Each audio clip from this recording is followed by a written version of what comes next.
नमस्कार प्यारे बच्चों, आज हमारी दिल्ली पुलिस की 29वीं क्लास है। आज रीजनिंग का हमारा टॉपिक है अनुपात और समानुपात। देखो, अनुपात और समानुपात। पहले तो अनुपात और समानुपात। अनुपात तो जैसे मैं कहूं कि 7:8 ये अनुपात हो गया। समानुपात होता है बराबर, ये समानुपात हो गया। जब 7 और 8 का जो अनुपात है वो 14 और 16, क्योंकि ये 14 और 16 हम अनुपात में नहीं लिख सकते, क्योंकि जब तक दोनों संख्याएं नहीं काटेंगे, जब तक ये सहअभाज्य संख्याएं नहीं होंगी, जब तक हम इनको अनुपात में नहीं लिख सकते। तो मोटी बात यह है, अनुपात का मतलब होता है कि अपोन, और समानुपात का मतलब होता है बराबर। जैसे मैथ में हम सोल्व करते हैं अनुपात समानुपात, देखो कैसे सोल्व करते हैं। मैं कहूं कि 1/5 अनुपात 1/7 समानुपात 2/35 अनुपात, यहाँ पर समाचित दे दिया। तो इनका मतलब होता है कि A अनुपात B बराबर C अनुपात D, यानी कि 1/5 अपोन 1/7 और बराबर 2/35 अनुपात यहाँ x, क्योंकि इसको x से रिप्रेजेंट करते हैं और सब क्या अपोन 1 होता है। तो इसको कैसे सोल्व करेंगे, 1/5 7 ऊपर जाएगा और 2/35 1 ऊपर जाएगा और इसको क्रॉस मल्टीप्लाई करके x की वैल्यू निकालेंगे। तो ये तो मेथड होगा मैथ का। अब क्वेश्चन रीजनिंग में जाता है। अब रीजनिंग में 2 या 3 क्वेश्चन आते हैं, इंपॉर्टेंट टॉपिक है। इसके 5-7 नियम बताऊंगा तुम्हें जो सिलेक्टेड है। यदि मैं कहूं कि 4 को 80 लिखा जाता है तो 5 को क्या लिखा जाएगा, इस तरह के क्वेश्चन आते हैं। जब केवल और केवल एक अंक पे क्वेश्चन आते हैं, ठीक है, तो 1 से 2 3 4 9 तक इनका एक ही संबंध ध्यान रखना है कि दिया गया जो अंक है इसका वर्ग करके यही संख्या जोड़ देंगे। इसको या तो 20 लिखेंगे, ठीक है, या फिर इसका घन करके यही संख्या जोड़ देंगे, इसको 68 लिखेंगे, ठीक है, या फिर इस संख्या के वर्ग में यही संख्या घटाएंगे, इसको 12 लिखेंगे, या इस संख्या के घन में यही संख्या घटाएंगे, इसको 60 लिखेंगे, या फिर इस संख्या के वर्ग में इसी संख्या का घन जोड़ेंगे, इसको 80 लिखेंगे, या फिर इस संख्या के घन में इस संख्या का वर्ग घटाएंगे, ठीक है, 64 में से 16 घटाएंगे तो 48। तो मोटी बात यह है, जब केवल सिंगल अंक होता है तो उसमें ये 6 नियम काम करते हैं। अब इसको 80 लिख रखा है तो क्या लिख दिया, इसको 4 के घन में 4 का वर्ग जोड़ दिया, तो 5 के घन में 5 का वर्ग जोड़ेंगे तो 150। बाकी मैथ के तरीके से कैसे करेंगे, इसको 4/80 और बराबर 5/x, आर पर गुणा करेंगे, 4 पर x करेंगे 4x और 8 × 40 400। तो यहाँ x की जो वैल्यू आएगी वो 100 आएगी, क्योंकि 20 चौका 80, 20 पंजू 100। पर रीजनिंग में तुम्हें ये ध्यान रखना है, ये टोटल 6 कंडीशन ध्यान रखना। अब मैं 6, जैसे मैं 6 को 222 लिखता हूं तो 7 को क्या लिखोगे, यानी कि 6 के क्यूब में 6 जोड़ दिए, तो 7 के क्यूब में 7 जोड़ोगे तो इसका आंसर 350।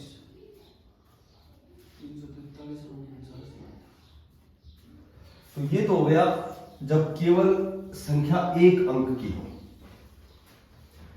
यदि संख्या 2 अंकों की दी गई है, ठीक है, तो इसमें तुम्हें ध्यान रखना है, इसमें क्या ध्यान रखना है कि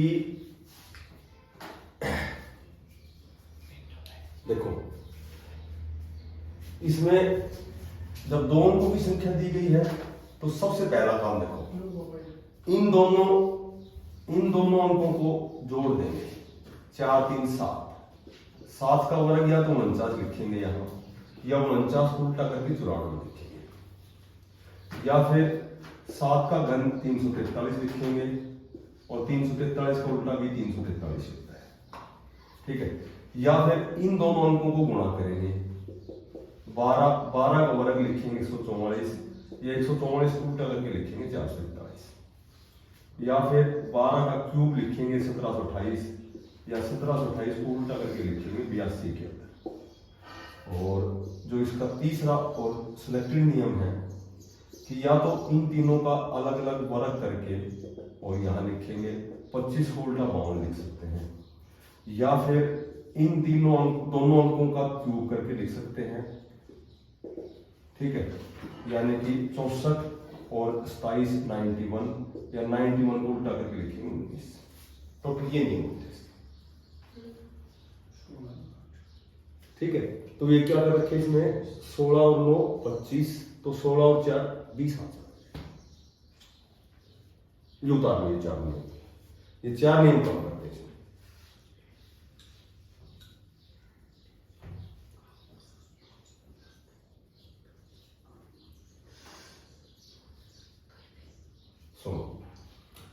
एक कभी भी ये ध्यान रखना कि एक 9 का नियम होता है। आजकल एग्जाम में बार बार क्वेश्चन आते हैं इस तरह के कि ये 9 7 9 8 9 6 9 5 9 4 9 3 9 2 9, इनका एक नियम काम करता है कि यदि 7 9 को 7 9 लिखा जाता है तो 5 3 को 5 3 ही लिखा जाएगा, लेकिन 5 3 ऑप्शन में नहीं मिलेगा। तो इसमें एक नियम काम करेगा, इन दोनों अंकों को गुणा करते हैं 9 7 63, और इन दोनों अंकों को जोड़ते हैं 9 7 16, और इनको जोड़ोगे तो 7 9 आएगा। तो तुम आंसर दोगे 5 3 15 और 5 3 8, तो तुम्हारा आंसर आएगा 23। वो 9 कोई हो जाए, सभी में सेम नियम लगेगा। 8 9 को 8 9 लिखा जाता है, तो 7 6 को क्या लिखा जाएगा। तो वही करना है, जब 9 आते ही तुम्हें समय खराब नहीं करना, इन दोनों को गुणा करना है 7 से 42, और इन दोनों को जोड़ना 7 और 6 13, तो तुम्हें आंसर देना है 8 8 9 72 और 8 9 17, 72 और 17 89 होता है। एक 12 से लेकर 19 तक का नियम होता है कि यदि 12 को 585 लिखा जाता है तो 13 को क्या लिखा जाएगा। तो तुम्हें 12 से 19 तक कभी भी किसी का भी मान दिया गया हो, अनुपात दिया गया हो, तो तुम्हें एक ही बात ध्यान रखनी है कि जो 12 है इसका वर्ग करके लिखा हुआ है, और 12 का उल्टा करोगे तो 21 का वर्ग करके लिखा गया है, और इनको जोड़ोगे तो 585 आएगा 961। तो 913 का वर्ग हो गया 169, और 31 का वर्ग हो गया 961, तो ये आ जाएगा 1130। तो 12 से 19 तक में हमेशा ये नियम काम करता है। चूंकि ये नियम कहीं सिलेक्टेड नियम नहीं है, ये सिर्फ मैंने वैसे अनुभव से बना रखे हैं।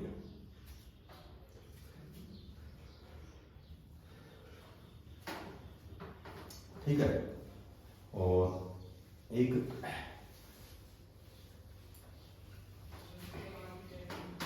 मैंने वो सीरीज बताई थी कि जैसे मैंने बताया था 1 के घन में 1 घटा के, 2 के घन में 2 घटा के, इस तरह से इसमें क्वेश्चन आता है कंफर्म। इसमें क्वेश्चन आएगा, ये 5 से 3 सीरीज ध्यान रखनी तुम्हें।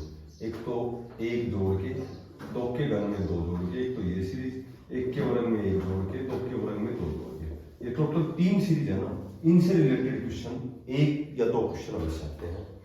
मैं कहूं कि 110 को यदि 132 लिखा जाता है तो 156 को क्या लिखा जाएगा। तो ये सारे इस तरह के क्वेश्चन जो आएंगे, ये सारे इन सीरीजों से आएंगे। ये तुम्हें 15 तक याद रखने हैं। ठीक है, 3 के घन में 3 घटा के, जैसे 3 के घन में 3 घटाओगे 24 आएगा, 4 के घन में 4 घटाओगे 60 आएगा, 5 के घन में 125 में 5 घटाओगे 120 आएगा। तो इस तरह ये 10 तक या 15 तक याद करना। अब इसमें 10 के वर्ग में 10 जोड़ दिए, 11 के वर्ग में 11 जोड़ दिए, यहाँ 12 के वर्ग में 12 जोड़ दिए, तो तुम्हें 13 के वर्ग में 13 जोड़ के ऑप्शन मिलेगा 182। तो एक क्वेश्चन इन सीरीजों से आता है। 3 सीरीज है सिर्फ, ये 3 सीरीज। ये इसमें माइनस की प्लस की, इसमें अकेले प्लस की क्यों ले ली कि माइनस की बनाओगे जब भी ये सीरीज दोनों सेम ही बनेंगे, इसलिए एक ही करना बस। तो एक 3 अंकों की संख्या जब भी आएगी ना, 3 अंकों की जब भी कोई संख्या आएगी तो इसमें 3 नियम काम करेंगे। पहला नियम काम करेगा कि इन तीनों का अलग अलग वर्ग करके जोड़ देते हैं। 9 का 81, 6 का 36 और 1 का 1। ठीक है, जैसे पहला नियम है कि इनका वर्ग करके जोड़ दिया गया। दूसरा जो नियम है, 2 अंकों को हमेशा तीसरे अंक से गुणा किया जाता है। 16 9 144, तो ये आ जाएगा 17 छंगी 102। तीसरा जो नियम है ये है, इन तीनों को आपस में गुणा करेंगे। 9 छक्की 54 और 54 एकम 54। तो 54 को 54 ना लिख के उल्टा करके 45 लिखेंगे। तो 7 छक्की 42 एकम 42 को जब उल्टा करके लिखोगे तो 24 हो जाएगा। तो इसमें 3 ही बात ध्यान रखनी है, 3 अंकों की संख्या, 2 अंकों की संख्या और 1 अंक की संख्या।